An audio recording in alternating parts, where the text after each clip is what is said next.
好来，乡亲啊，有关这个政治人物，最近有一份上新的民调，那是以信任度来讲，新北市长侯友宜排第一，高达8%；第二名是桃园市长郑文灿，有6%。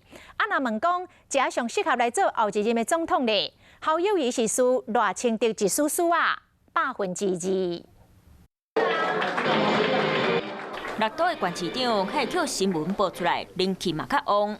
研调机构调查，若是甲侯友宜、郑文灿、赖清德、朱立伦、赵少康和台北市长郭文泰这人排做伙，信任度排名第一的是新北市长侯友宜，关于8%；，再来是桃园市长郑文灿有6%，上加是赵少康刚有2%7%。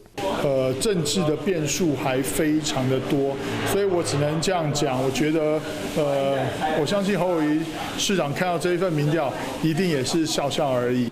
国民党立委鼓励侯友宜笑笑就好，可能有淡薄道理，因为虽然伊的信任度第一，不过若是敢无适合做总统这个话题，副总统赖清德就变第一，侯市长排第二，不过嘛刚差2%。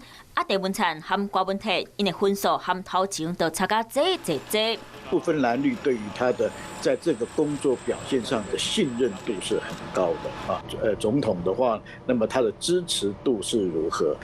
会这个让回答者呢会回到他自己的政治态度、政治立场、政治喜好，很多的不一样的思考的方向。我只有一个思考方向，就是现在把握当下，做好市长的责任。2024变数也阁真多，未来啥款，大家看。